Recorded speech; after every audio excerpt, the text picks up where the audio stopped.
าวนั้นจ้างหมดเดี๋ยว200เป็นหนึ่งนะนั้นจอกไปเรามันจะ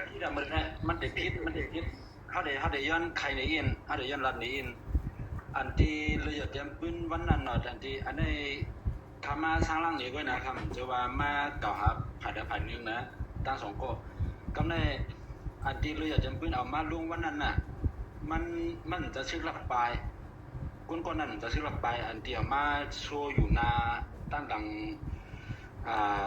ติ๊กต็อกมันนะมันจะเอาซื้อหลักไปมันอาสาซึกมันมัวเดียวเนาะอาสาซึกมันมัวเลยมันลงมาเด็กเข้าเมืองไทยมันเป็นจังไหนอันที่เราอยากจะปืนเอามาลงมันนั้นมันว่ากุญใจก้นได้เนาะอาสาซึกมันมัวเดียวแล้วมันเด็กเข้าเมืองไทยเนาะอันที่เราอยากจะปืนมันว่ามันเอาเงินก้อนนั้นก้อนไหนหลายๆก็เนาะเอามาแล้วก็ดีไปเข้าเมืองไทยพี่น้องเขาก็เลยหันก็คือฟังสติกันมันมาจากไหนแต่อันที่พี่ก้อนคือเครื่องนะครับอันที่พี่ก้อนคือสบายใจนะครับมันมาอยู่เป็นซึกข้าวดัง3 ปีลองหลัก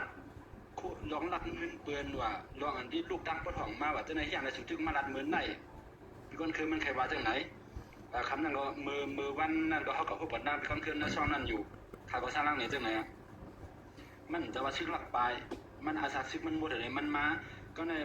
มันมาก็ทำเดี๋ยวจะทำอะไรดูต่างออกมาว่าใจคนนั้นมันยามเป็นซึกโคเขียวมาก่อน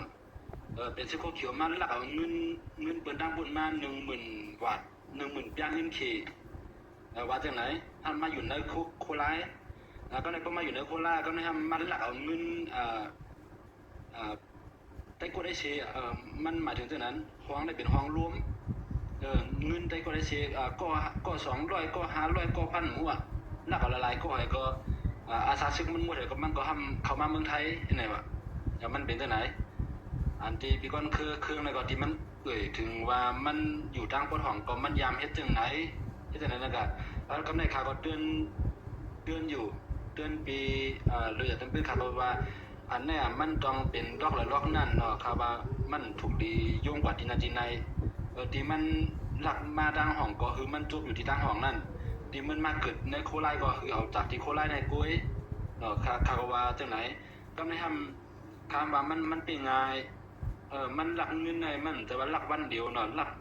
1 ปอกอิดปอกออดทำหูว่ามันหลักแห่งเลยทำปล่อยข้าวดังมาจบมันปอจุกอาสาซึก